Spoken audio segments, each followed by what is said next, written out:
كما بقية الله روحي وأرواح العالمين بتراب مقدمه الفداء. رب اشرح لي صدري ويسر لي أمري واحلل عقدة من لساني يفقهوا قولي. فلعنة الله على أعدائهم أجمعين من يومنا هذا إلى يوم الدين. أما بعد فقد قال رسول الله صلى الله عليه وآله إن الحسين مصباح الهدى وسفينة النجاة. صلوات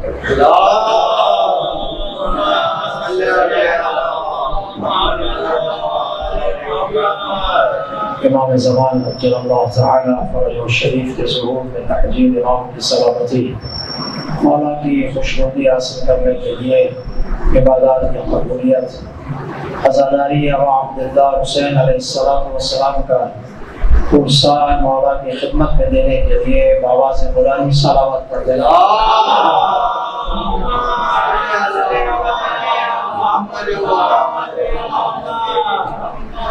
عزیزان محترم، ایام محرم 1443 کا آغاز ہو چکا ہے. آج پہلی ماہ محرم ہے. یقیناً جب ہم ائمہ علیہ السلام کی زندگی کا مطالعہ کرتے ہیں تو اس میں ہمیں یہی نظر آتا ہے کہ ہر معصوم نے خود بھی امام حسین کی مصیبت پر گریہ کیا ہے اور دوسروں کو بھی تاکید فرمائی ہے کہ امام حسین علیہ السلام کی مصیبت پر گریہ کریں. ٹھیک ہے عزیز، تھوڑا سا میرے ساتھ بولیے گا. مثلا امام رضا علیہ السلام کی خدمت میں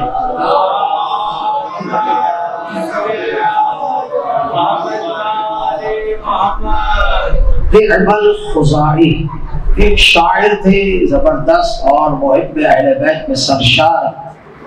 امام حسین امام رضا کی خدمت میں تشریف لائے.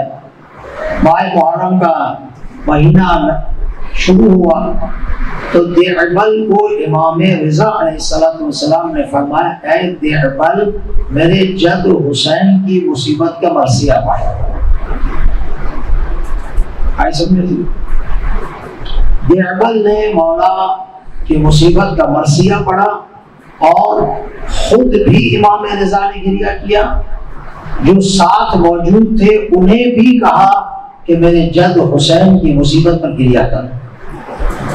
امام صادق کی روایات رسول خدا نے تاکید فرمائی یہاں تک کہ سرزمین کربلا سے جو بھی گزرا ہے، حتیٰ واقع کربلا ہوا نہیں تھا، جو بھی سرزمین کربلا سے گزرا وہ سرزمین کربلا پہ کھڑا ہو کر اس نے گریہ کیا. حضرت نوح، حضرت یوسف، حضرت یعقوب، جتنے بھی انبیاء وہاں سے گزرتے تھے تو ان کے دل میں اچانک ایک حزن آتا تھا، ایک غم آتا تھا. وہ پوچھتے تھے پروردگار سے یا اللہ ہم اس سرزمین پہ پہنچے ہیں تو ہمارا دل مغموم ہو گیا، محزون ہو گیا. تو آواز آتی تھی کہ یہ وہ سرزمین ہے جہاں حسین میرے رسول کا نواسا دین کے تحفظ کے لیے اپنی اور اپنے خاندان کی جان کو نثار کرے گا، جان کو قربان کرے گا. تو وہاں پر انبیاء نے بھی گریہ کیا. تو یہ ماہ محرم گریہ کا مہینہ ہے اور دوسرے ائمہ علیہ السلام کی بھی بڑا روایت ہے. تو انشاءاللہ ہم کوشش کریں کہ ائمہ معصومین علیہ السلام کی سیرت پر عمل کرتے ہوئے انشاءاللہ گریہ بھی کریں، ماتمداری بھی کریں، فرش اللہ پر بھی آئیں. تعداد کے کم اور زیادہ پر دقت مت فرمائیں. میں ایک چھوٹا سا واقعہ عرض کروں، آپ ایک صلوات پڑھیں محمد علیہ.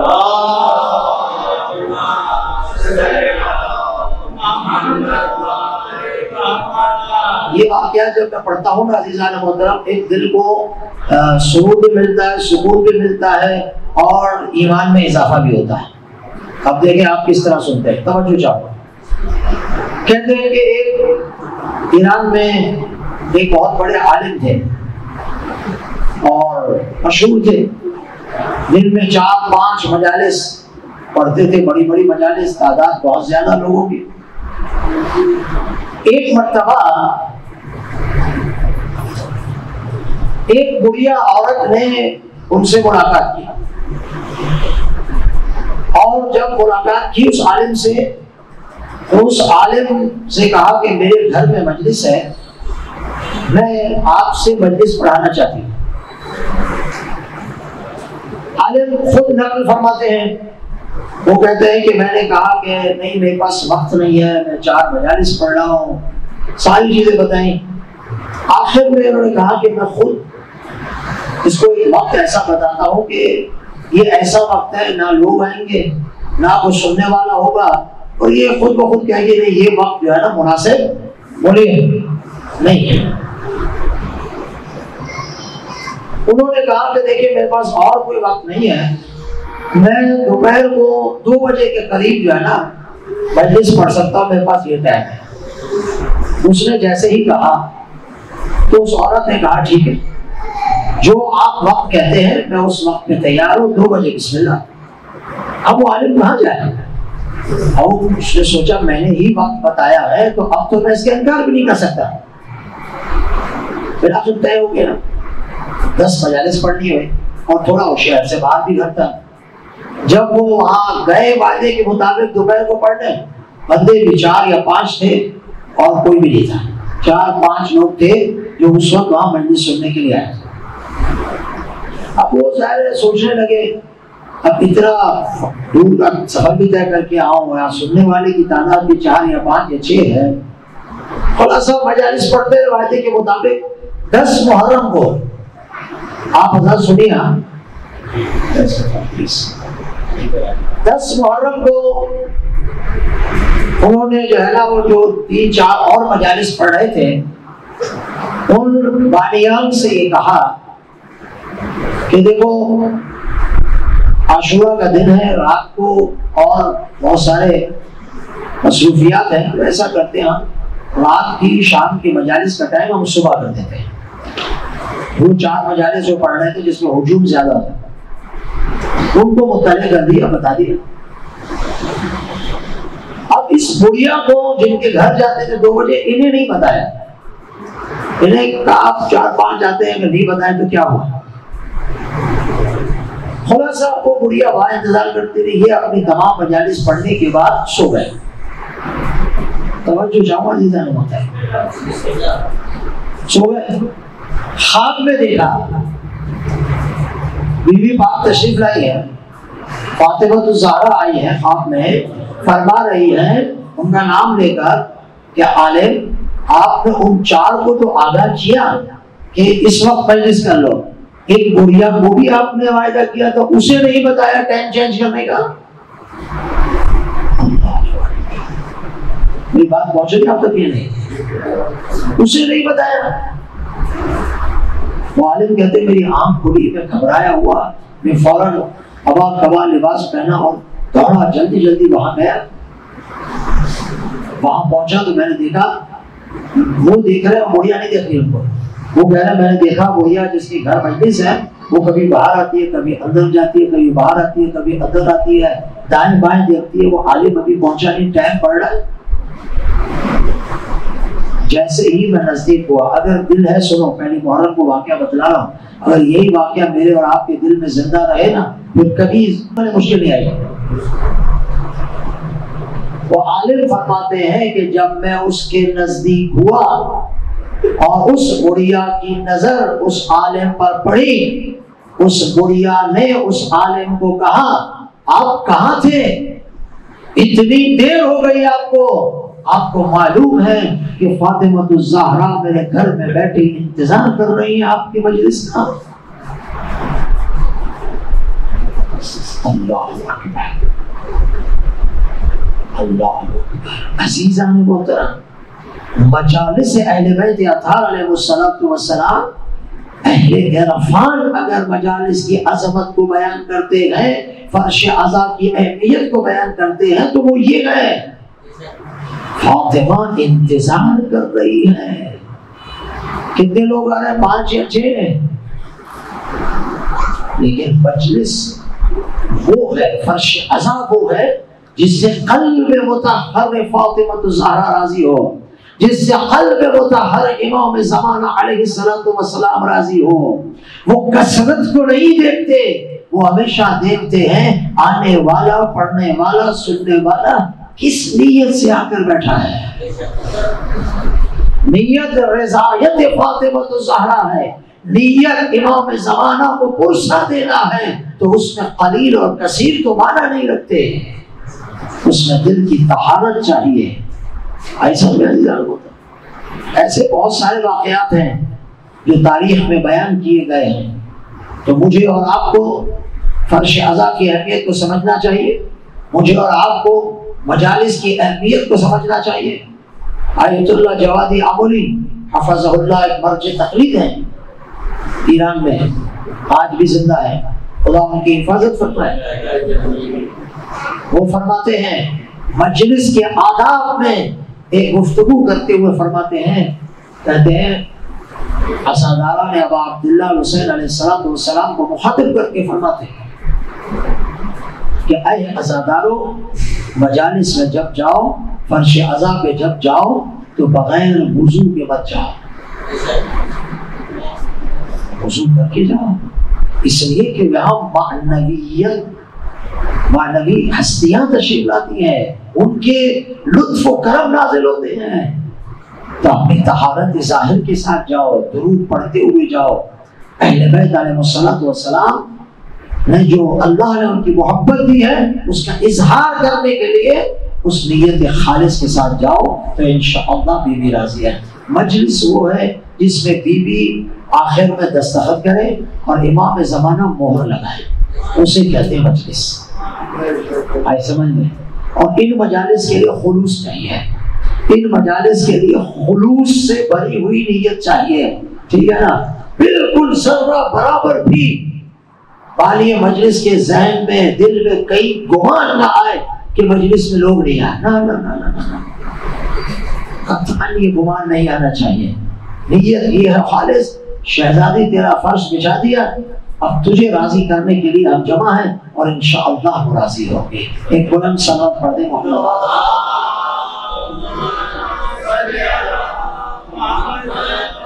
تو عزیزان محترم، میں آپ کی خدمت میں ایک اور نقطہ جو بہت ضروری ہے وہ بیان کرنا چاہتا ہوں۔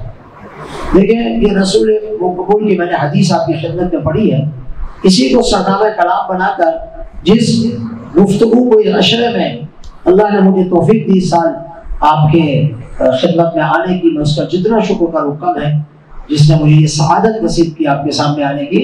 میں جو اس عشرے میں آپ کی خدمت میں موضوع میرا جو ہے وہ میں آپ کی خدمت میں عرض کرتا ہوں، لیکن مجھے ان ایک دو مقدمات سے گزرنے کی اجازت دیں تاکہ پھر میں آپ کی خدمت میں عرض کروں انشاءاللہ۔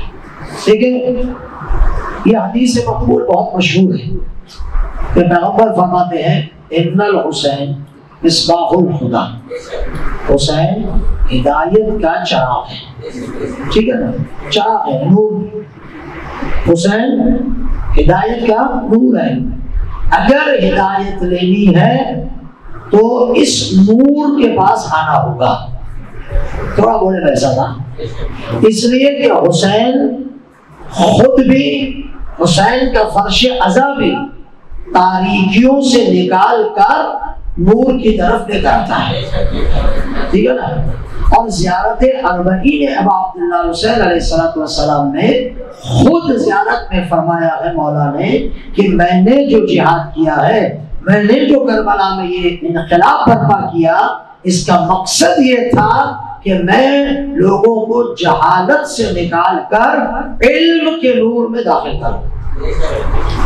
مقصد ابا عبداللہ جہالت سے نکالنا تھا، لیکن اگر ممبر جہالت کا سبب بن جائے، اگر ممبروں پر جہالت پھیلائی جائے، اگر ممبروں پر بیٹھ کر ایسی ویسی باتیں کی جائیں جس میں تاریکی ہی تاریکی ہو، یا غلو ہے یا تقصیر ہے، اگر وہ ممبروں پر آ جائے تو مجھے بتائیے آیا مقصد حسین زندہ ہو رہا ہے؟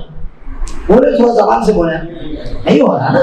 مقصد حسین یہ ہے جہالت سے نکالے، فرش عزا علم پھیلانے کا ذریعہ ہے، جہالت کو نابود کرنے کا ذریعہ ہے۔ لیکن اگر جہاں جہالت پھیلائی جائے گی، قرآن کی تفسیر اپنی طرف سے، روایت کی تفسیر اپنی طرف سے، فضائل کا نقطہ اپنی طرف سے، ہر چیز اپنی طرف سے، لوگوں کو خوش کرنے کے لیے کچھ باتیں اپنی طرف سے، تو میرے دوستو جہاں پر یہ چیز ہو جائے، جہاں کلمات معصومین کو کنارے رکھا جائے، جہاں قرآن کی اصل تفسیر کو دور کیا جائے اور اپنی باتوں کو شامل کر دیا جائے، نہ وہاں نور ہوتا ہے، نہ وہاں علم ہوتا ہے، نہ وہاں ترقی و کمال ہوتا ہے۔ تو اس لیے ضروری ہے اس بات کو سمجھے کہ حسین ہدایت کا کیا ہے؟ بولیے، نور ہے، چراغ ہے۔ اگر ہدایت لینی ہے تو حسین کے پاس آنا ہوگا۔ اس خاندان کے بغیر تو علم حاصل نہیں ہو سکتا، اس خاندان کے پاس آنے کے بغیر ہدایت حاصل نہیں ہو سکتی، طہارت معنوی حاصل نہیں ہو سکتی، توحید شناسی حاصل نہیں ہو سکتی، پیغمبر اکرم کی معرفت حاصل نہیں ہو سکتی، دین نہیں پہچانا جا سکتا۔ اگر ان سب کو پہچاننا ہے تو در آل محمد پر آنا پڑے گا، اس کے بغیر کچھ بھی نہیں ہے۔ ایک سلام پڑھے محمد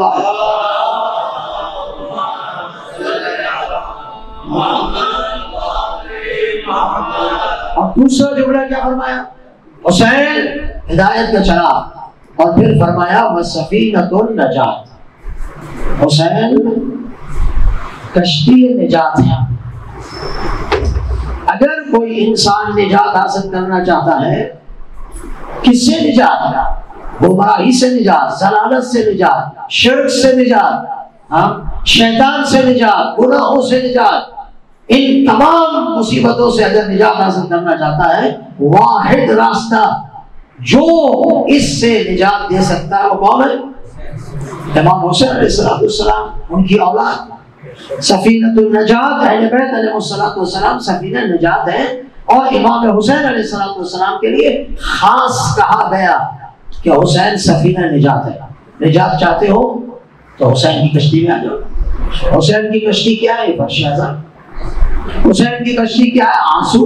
حسین کی کشتی کیا ہے؟ مرثیہ خوانی۔ حسین کی کشتی کیا ہے؟ مجلس،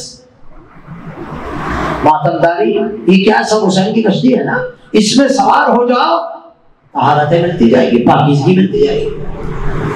تو یہ رسول خدا نے بیان فرمایا۔ ٹھیک ہے میرے دوستو، اب بات سنیں۔ ایک اور حدیث میں میرے رسول نے فرمایا کہ ایھا الناس، سارے ائمہ کشتی ہے نجات کی، جس بھی کشتی میں بیٹھ جاؤ نجات پا جاؤ گے۔ علی کے دروازے پہ آ جاؤ، حسن کے پاس آ جاؤ، فاطمہ کے پاس آ جاؤ، دوسرے امام کی کشتی میں آ جاؤ۔ اپنے زمانے کے، دیکھیں نا ہر زمانے کا ایک امام ہے نا، اپنے زمانے کے جس امام کے زمانے پہ زندگی کر رہے ہو، اس زمانے کے امام کی کشتی میں بیٹھ جاؤ تو اس زمانے کی برائیوں سے نجات حاصل کر لو گے۔ اس زمانے کا امام زمانہ ہے تو امام زمانہ کی کشتی میں بیٹھ جاؤ تو زمانے کی تمام فتن سے بچ جاؤ گے، چونکہ امام زمانہ کی کشتی نجات دہندہ ہے۔ اس لیے امام زمانہ کو کیا کہتے ہیں؟ منجی عالم بشریت، عالم بشریت کو نجات دینے والا۔ اللہ اکبر، ٹھیک ہے نا۔ لیکن سب کے سب اہل بیت علیہم السلام کشتی نجات ہے، لیکن رسول خدا فرماتے ہیں حسین اسرا ہے۔ حسین کی کشتی میں بیٹھو گے تو بہت جلد وہ کشتی آپ کو کنارے پہ پہنچائے گی۔ سارے ائمہ نجات کی کشتی ہے، لیکن حسین کی کشتی بہت جلد نجات دیتی ہے۔ یہ اہمیت ہے ابا عبداللہ حسین علیہ السلام کی ان قربانیوں کی جو میرے مولا نے واقعہ کربلا میں دی ہے، اور ان کے نتائج آج بھی موجود ہے۔ تا ظہور امام زمان وہ سلسلہ جاری رہے گا۔ ایک صلوات پڑھ دیں محمد علیہ۔ اب یہاں پر ایک قرآنی بات سنیں اور انشاءاللہ کی خدمت میں آگے بڑھو. دیکھیں دو لفظ ہیں، ایک ہے سلوک اور ایک ہے مجذوب.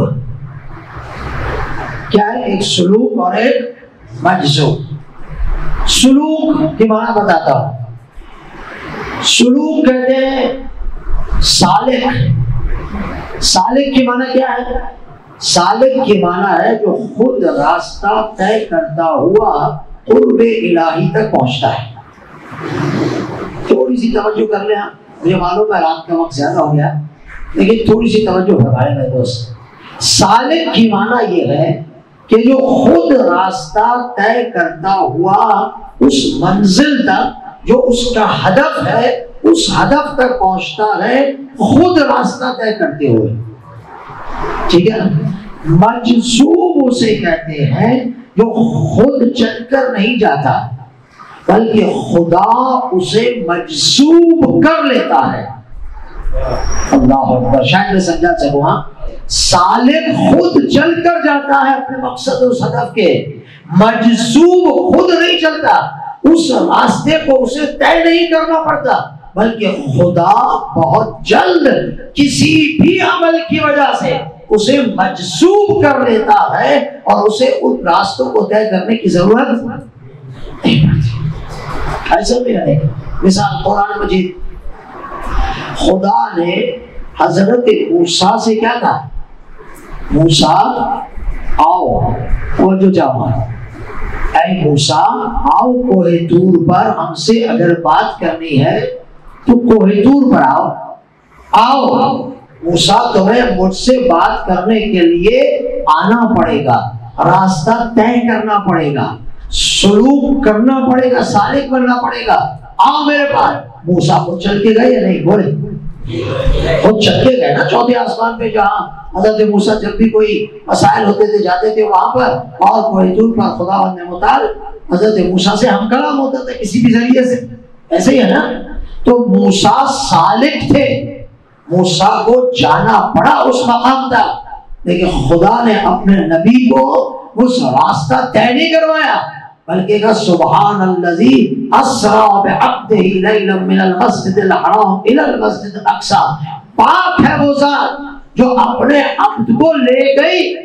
اللہ تھوڑا بولے اگر گردن بات ہلائے تو اس زبان ہلائے جو بہت بہت مختصر ہے. سلام پڑھے محمد و آل محمد.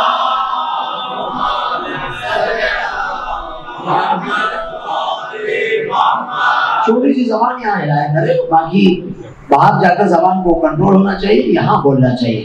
جہاں نہیں بولتے وہاں ماشاءاللہ، جہاں بولنا چاہیے وہاں چپ ہے. پھر بولتے مولانا چپ رہنا عبادت ہے. چپ رہنا عبادت ہے اس دروازے سے باہر، یہاں بولنا عبادت ہے. ہاں ایک صدا پڑے محمد آجا.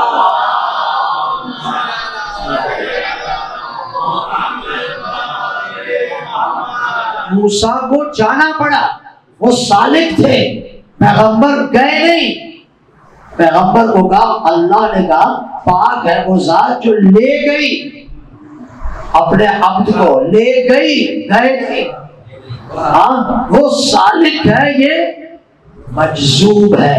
تو عزیزان محترم اگر یہ مسئلہ آپ کے لیے واضح ہو گیا تو اب روایات میں پیغمبر اکرم سے بیان کیا گیا ہے مجالس امام حسین علیہ السلام سلوک نہیں ہے. مجلس امام حسین کا اثر، مجلس امام حسین اور فرش عزا کا اثر مجذوب والا ہے، سلوک والا نہیں ہے. یہاں جایا نہیں جاتا، یہاں بلایا جاتا ہے. اللہ سمجھ میں آئی مجھے؟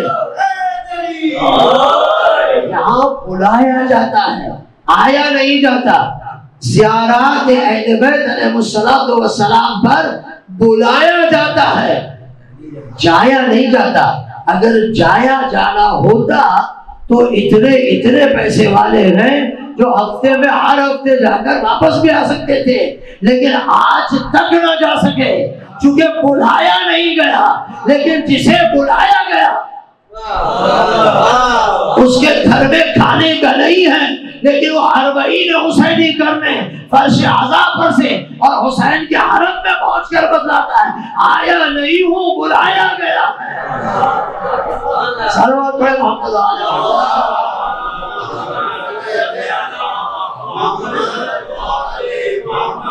اس بات پر ایمان رکھیں، فرش عزا بھی یہی ہے، مجالس بھی ایسی ہیں۔ امام حسین علیہ السلام کے ساتھ جو چیز متصل ہے اس میں آتے نہیں ہیں، بلاتے ہیں، خدا بھیجتا ہے۔ امام زمانہ بلاتے ہیں، کہاں جا رہے ہو؟ آؤ میرے جد کا فرش عزا بچھا ہوا ہے۔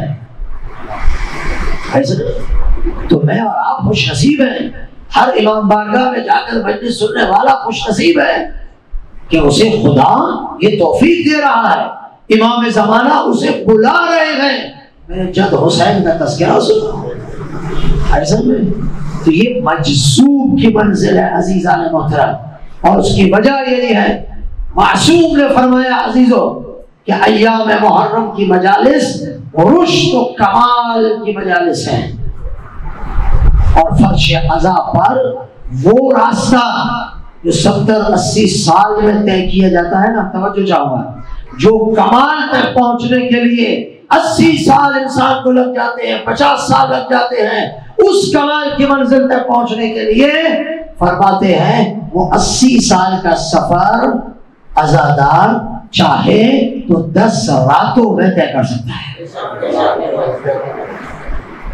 آپ سمجھ رہے اس فرش عزا کی عظمت کو؟ سمجھ رہے مجالس ابا عبداللہ کا کیا مقام ہے؟ 70-80 سال جو انسان کی معمولی زندگی ہے، اس سے زیادہ کوئی نہیں ہے، وہ پوری زندگی ایک طرف، اور 10 راتیں امام حسین سے جو منسوب ہے اس فرش عزا پر آ کر حاصل کرنے کی، یہ 10 راتوں میں انسان اس منزل کمال اور ارتقاء تک پہنچ جاتا ہے۔ آپ کہیں آگوں کوئی مثالیں تو بہت ہیں، لیکن بس ایک ہی مثال آپ کو دیکھ کر آگے بڑھنا چاہتا ہوں عزیزان محترم۔ مثال کربلا میں ہی ہے، حسین سے دور رہا، حسین کے لجام فرض کو پکڑ لیا، حسین کے راستے کو روکا، جانے نہیں دیا، یزید کے لشکر میں تھا، لیکن جب مجذوب کرنے کا وقت آیا تو 1-2 گھنٹے ہی میں اس حر کو حسین نے اپنی طرف اس طرح مجذوب کیا کہ حر سب چیزیں چھوڑ کر حسین کے دروازے پر آ جاتے ہیں، اور جب حسین نے مجذوب کر لیا، حر پشیمان ہے، حسین نے حر کی آنکھوں کی پٹی کھول کر سینے سے لگا کر کہا حر جب حسین کے دروازے پہ آ جاؤ تو بس پھر پشیمان مت ہو۔ حسین نے کہا اے حر انت حر فی الدنیا والآخرہ، تو حر دنیا میں بھی حر ہے اور آخرت میں بھی حر ہے۔ کیا کہنا حسین تیری کرامت کا، کیا کہنا حسین تیری مہربانی کا، تو اتنا مہربان ہے کہ جس نے تیرے راستے روکے اگر وہ تیرے پاس آ جائے چند گھنٹوں میں اسے سینے سے لگا لیتا ہے، تو یہ تو ساری زندگی حسین حسین کرتے ہیں۔ ہاں آپ تو پورا سال حسین حسین کرتے ہیں، آپ کو جب مشکل پڑے السلام علیکم ابا عبداللہ کہہ کر روتے ہیں، تو آیا ممکن ہے کہ حر کو مجذوب کر کے سینے سے لگا لے، وہ مجھے اور آپ کو چھوڑ دے؟ اس کا بیٹا مجھے اور آپ کو سینے سے نہ لگائے؟ ضرور لگائے گا، لگاتے بھی ہیں، ہمیں نہیں پتا چلتا۔ ہم سمجھتے ہیں کہ ہماری یہ مشکل ہماری ہوشیاری سے ختم ہو گئی، ہم کسی مسئلے میں گرفتار تھے، اچانک کہیں سے مدد آ گئی، ہم یہ سمجھتے ہیں فلاں نے مدد کی، فلاں آ گیا، میری ہوشیاری نہیں۔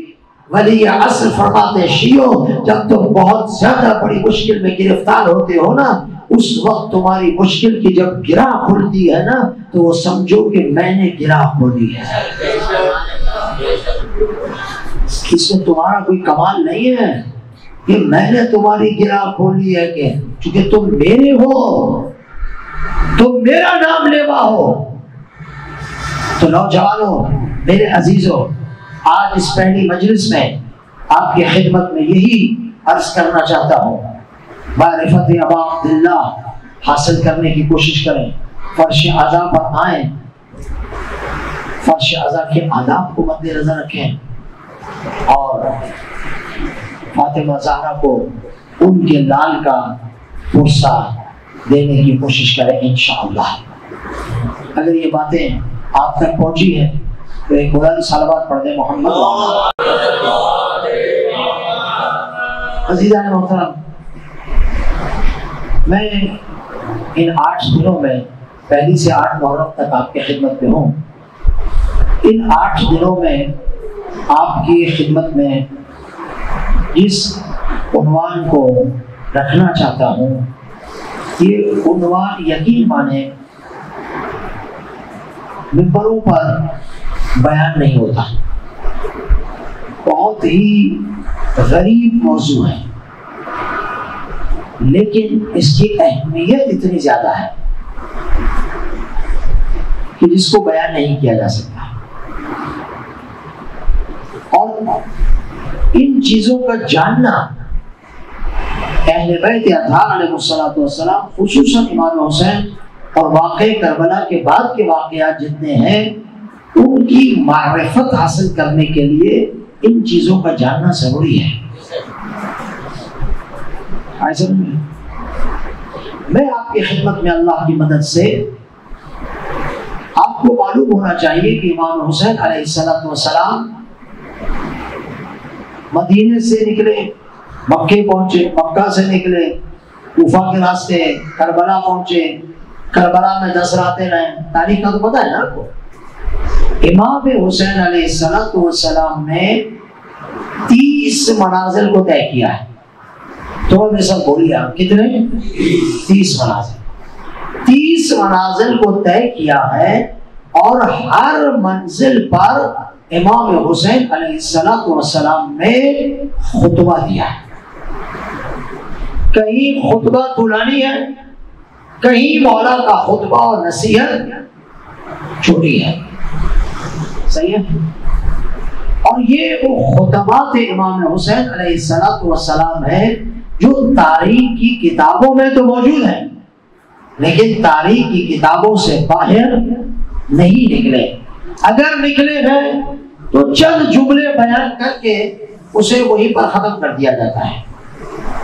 تو اس لیے ضروری سمجھا کہ میں آپ کی خدمت میں ان مجالس میں امام حسین علیہ السلام کے خطبات کو بیان کروں، اور ان خطبات میں جو امام حسین علیہ السلام نے میسج دیا ہے، پیغام دیا ہے، آج سے 1400 سال پہلے وہ واقعات ہوئے، اس وقت امام نے یہ کہا، لیکن جس طرح قرآن مجید قیامت تک زندہ ہے، قیامت تک آنے والے لوگوں کے لیے ہدایت کی کتاب ہے، اسی طرح کلام اہل بیت علیہ السلام بھی قیامت تک آنے والوں کے لیے وہ نصیحت بھی ہے، پیغام بھی ہے، اور مخاطب بھی ہے اہل بیت علیہ السلام کے۔ ایسا نہیں، آپ نہج البلاغہ کو اٹھائیں، آپ کیا کہتے ہیں؟ نہج البلاغہ تو امام حسین علیہ السلام سے پہلے مولا کے زمانے میں لکھا گیا، وہ تو اور زیادہ دور ہے نا۔ مجھے بتائیں نہج البلاغہ کے کلمات امیر المومنین علی بن ابی طالب کے آج زندہ ہیں یا ختم ہو گئے؟ بولو، زندہ ہے نا، ختم تو نہیں ہوئے نا، کب سے کہے مولا نے، لیکن ختم نہیں ہو سکتے، کیونکہ یہ کلام خالق کے کلام سے نیچے ہے، مخلوق کے کلام سے اوپر ہے۔ ایسا میں خالق کے کلام سے نیچے ہے، خالق کا کلام کلام ہے، خالق ہی نے تو علی کو فصاحت و بلاغت دی ہے، تو خالق کے کلام سے نیچے اور مخلوق کے کلام سے اوپر ہے، اسے علی کا کلام کہتے ہیں۔ ایسا سمجھ میں؟ تو نہج البلاغہ کا تو مقابلہ کر ہی نہیں سکتا نا، ایک لفظ فصاحت و بلاغت سے بھرا ہوا ہے، ایک لفظ کی تشریح کرنی پڑتی ہے، اس لیے نہ جانے کتنی تشریح اور تفسیر کی کتابیں نہج البلاغہ پر لکھی، علماء سنت نے لکھی، تشریحوں نے لکھی، بہت ساری کتابیں عربی میں، فارسی میں، دوسری لینگویج میں لکھی گئی ہے نہج البلاغہ پر۔ تو عزیزو نہج البلاغہ زندہ ہے یا نہیں؟ بولو، یہ ختم ہونے والا نہیں ہے۔ اسی طرح ائمہ علیہ السلام کے دوسرے کلام اور ان کلمات میں امام حسین علیہ السلام کے خطبے ہیں جو امام نے مدینے سے نکلنے سے لے کر عاشورہ تک مختلف منازل پر امام نے خطبے دیے اور تبلیغ کی، لوگوں کو سمجھایا، سیدھا راستہ بتلایا، آخری وقت تک دعوت کیا دیتے رہے۔ تو میں انشاءاللہ آپ کی خدمت میں امام حسین علیہ السلام کے خطبات کو ان 8 دنوں میں عرض کروں گا، ٹھیک ہے میرے دوستوں؟ اگر آپ سننا چاہتے ہیں تو یقین مانیں یہ عنوان اور یہ ساری چیزیں بالکل نئی ہے، اس کو بیان نہیں کیا جاتا، یہ میں آپ کی خدمت میں دعوے سے کہہ رہا ہوں۔ جب آپ اسے سنیں گے سائیں پھر آپ کو اس چیز کا احساس ہوگا کہ امام کہہ کیا رہا ہے۔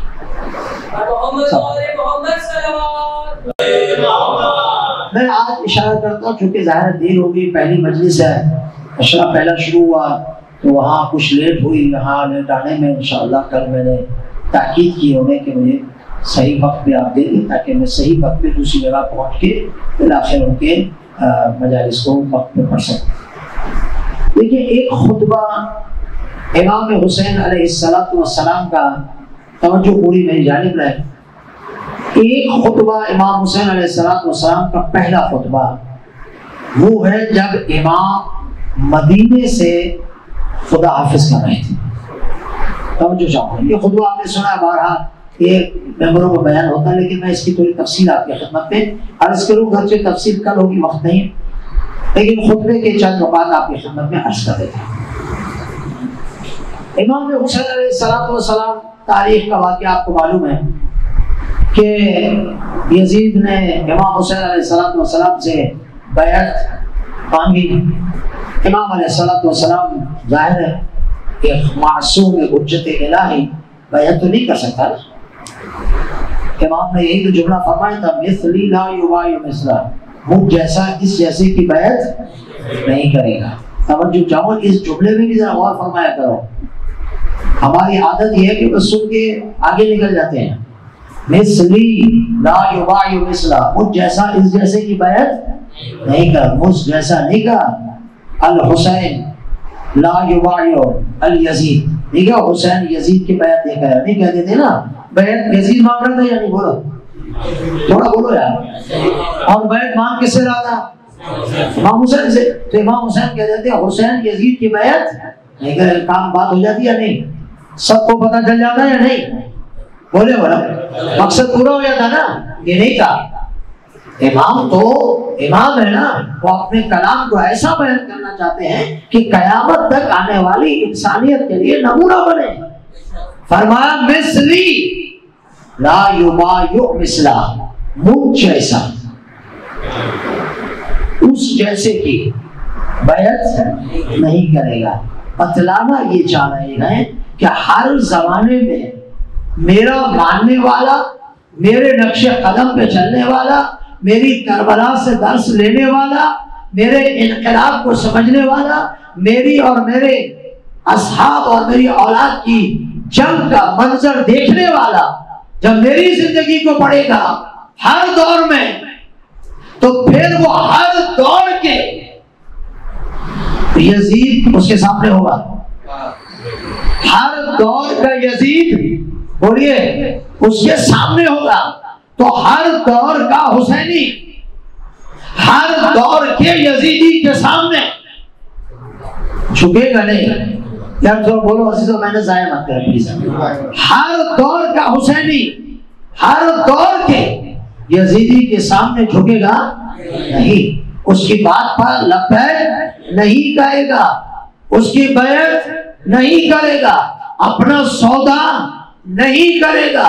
یہی وجہ ہے عزیزان محترم، ایک ہی تو وقت ملتا ہے حسینی جن کے فقہا کے بعد اپنے زمانے کے یزید بڑی بڑی بیٹیاں اشرفیاں بھر کر گئے کہ فتویٰ ہمارے مطابق ملے، انہوں نے اشرفیوں کو ٹھوکر مار دی، لیکن جھکے نہیں، بکے نہیں۔ لیکن جو اس طرف والا تھا وہ تھوڑی سی مقام پر بک گیا اور فتویٰ ان کے مطابق دے دیا۔ سمجھ میں آ گئی یا نہیں؟ تو حسینی بکتا بھی نہیں ہے، حسینی جھکتا بھی نہیں ہے، لیکن وہ حسینی ہو. ہاں صلوات پڑھے محمد علیہ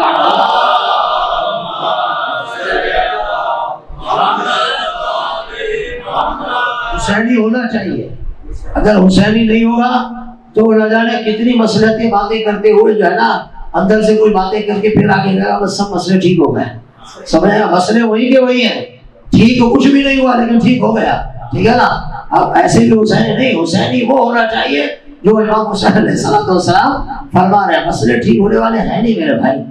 آئینے بس ہے، احتجاج کرنا ہمارا حق ہے، آواز اٹھانا ہمارا حق ہے.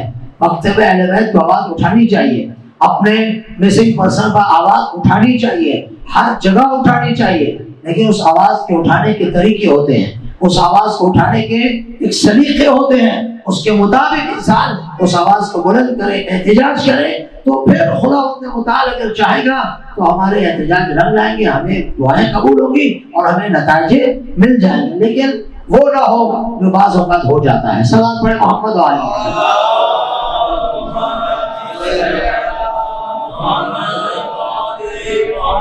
تو حسین سے بیعت مانگی، حسین نے بیعت نہیں کی. ایسے ہی ہے نا؟ نہیں کی. اب کہا بیعت تو نہیں کی تو مدینے سے امام حسین کو جانا پڑا. اب مدینے سے جا رہے ہیں تو امام کا سفر ہے نا، سفر بے مقصد نہیں ہوتا. آپ بھی یہاں پر آنا کا مقصد ہے، آپ کہیں پر بھی جائیں گے مقصد ہی ہے نا.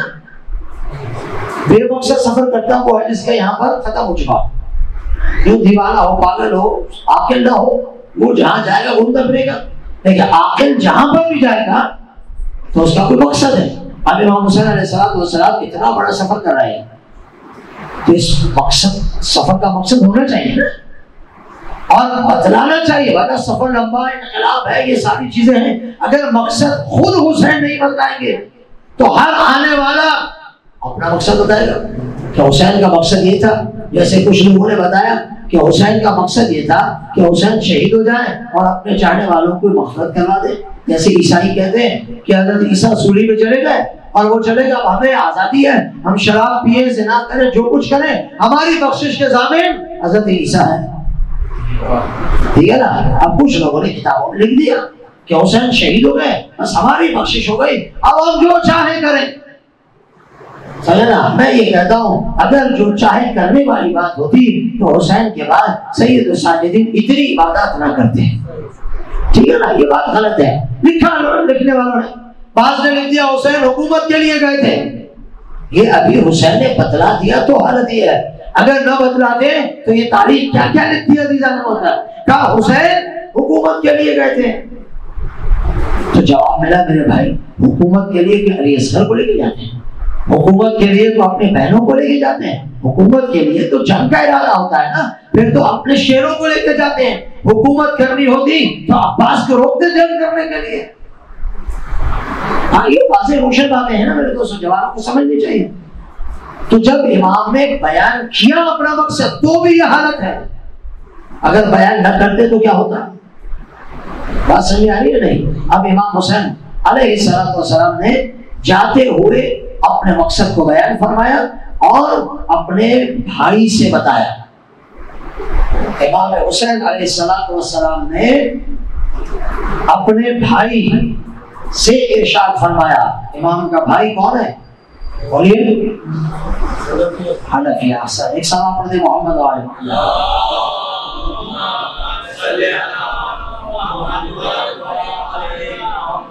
امام حسین علیہ السلام کو چکے ان کے بھائی نے کہا کہ مولانا کہاں جا رہے ہیں آپ، یہیں رہ جائیں یا جانا تو ایسی جگہ چلے جائیں جہاں پر یہ دشمن نہ ہو. امام حسین علیہ السلام نے ارشاد فرمایا. بس یہ خطبے کے چند جملے سنیں، کل باقی انشاءاللہ پڑھوں گا.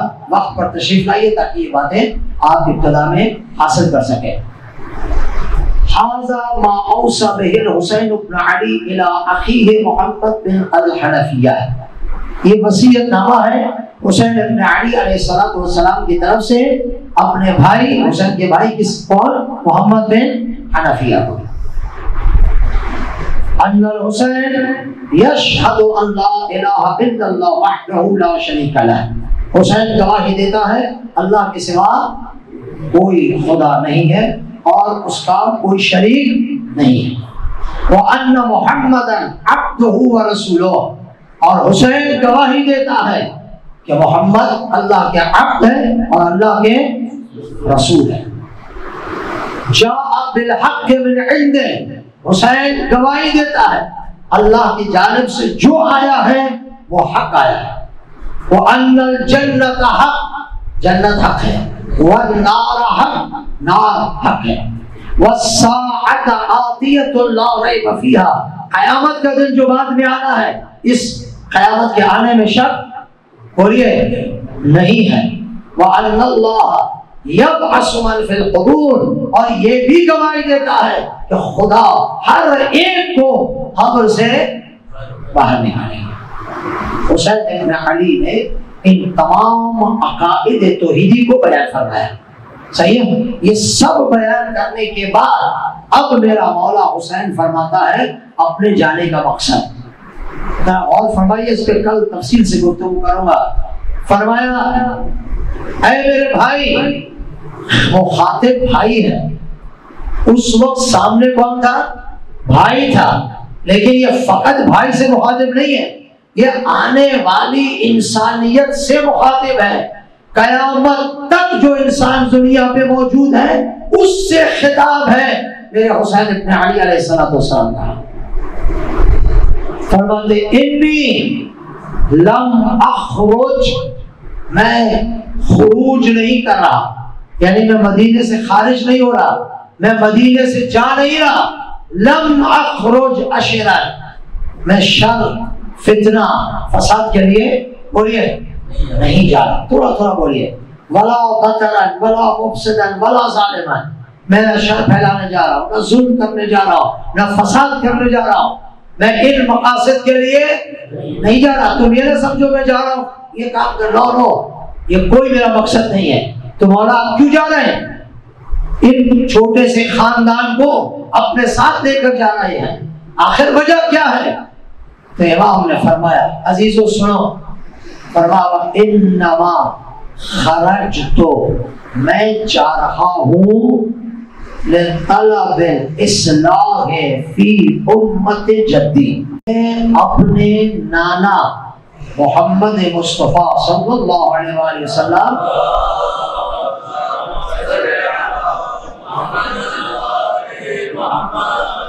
کی امت کی اصلاح کے لیے جا رہا ہوں۔ پہلا مقصد کیا ہے؟ بولو، اصلاح امت۔ پیغمبر کا نانا امام حسین علیہ السلام فرما رہے ہیں کہ میں اپنے نانا کی امت کی اصلاح کے لیے جا رہا ہوں۔ اب یہ نانا کی امت فقط سن 60 ہجری میں تھی یا قیامت تک جتنے بھی لوگ آئیں گے وہ رسول کی امت میں ہیں؟ بتائیے، بولیے تو یار، یعنی قیامت تک جتنے لوگ آئیں گے وہ رسول کی امت میں ہیں یا نہیں ہے؟ ہاں، تو ساری امت کی اصلاح کے لیے جا رہا ہوں۔ اللہ اکبر۔ ایک اصلاح کیا ہے، قرآن اصلاح کے بارے میں کیا کہتا ہے، یہ سب چیزیں رہنے دے کل کے لیے۔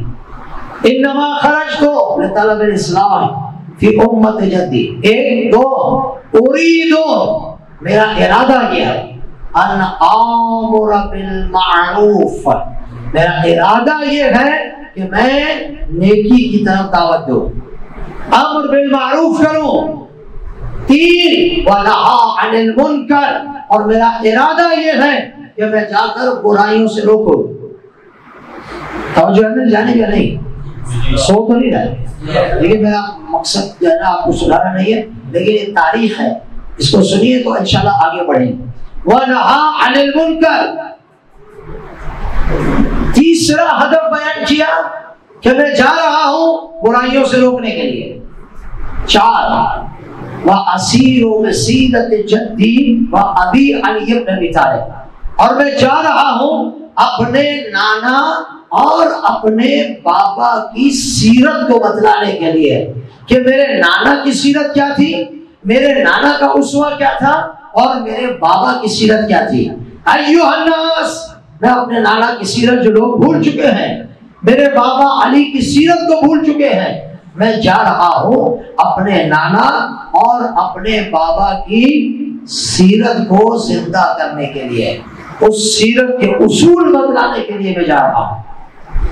فمن قبلنی، جس نے اس بات کو قبول کر لیا، بقبول الحق، اس نے حق کو قبول کیا۔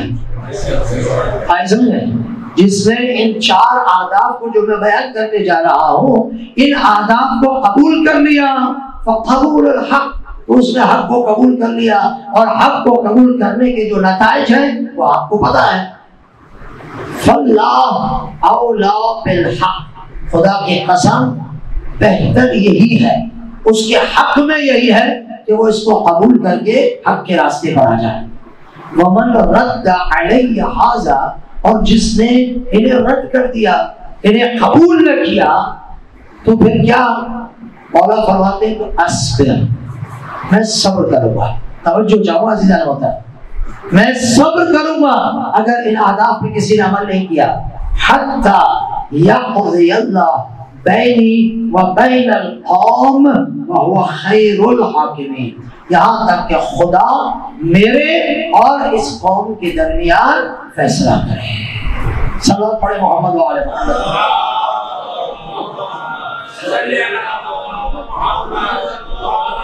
ٹھیک ہے عزیزانو، یہ خطبہ ہے جو امام مدینے سے نکلتے وقت مولا نے خود بیان فرمایا، اس میں ایک جملہ بھی میرا نہیں ہے، سب امام حسین علیہ السلام کے ہیں۔ تو 4 ہدف مولا نے بیان کر دیے، 1 اصلاح، 2 امر بالمعروف، 3 نہی عن المنکر، 4 اپنے نانا اور اپنے بابا کی سیرت کو زندہ کرنے کے لیے جا رہا ہوں۔ اب ان 4 پر کل انشاءاللہ آہستہ آہستہ گفتگو کریں گے۔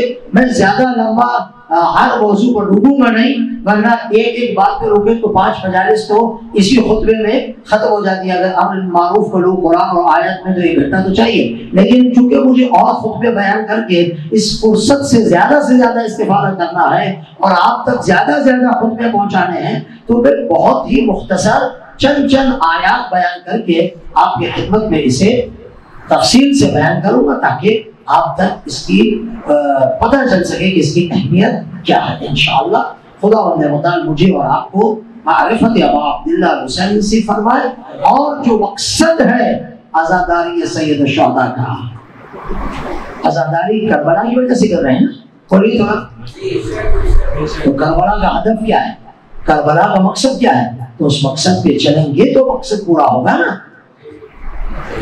فرش اعلیٰ بچھانا، مجلس کرنا، یہ سب چیزیں یہ ہوتی ہی فقط اس لیے ہے کہ ان اہداف کو بیان کیا جائے اور ان اہداف پر عمل کرنے کے لیے امام حسین سے توسل کیا جائے، اور اسی میں مناقب بھی ہے، فضائل بھی ہے کہ انشاءاللہ آہستہ آہستہ اپنی خدمت میں عرض کریں گے۔ بولو تو صلوات پڑھ دیں محمد وعلیہ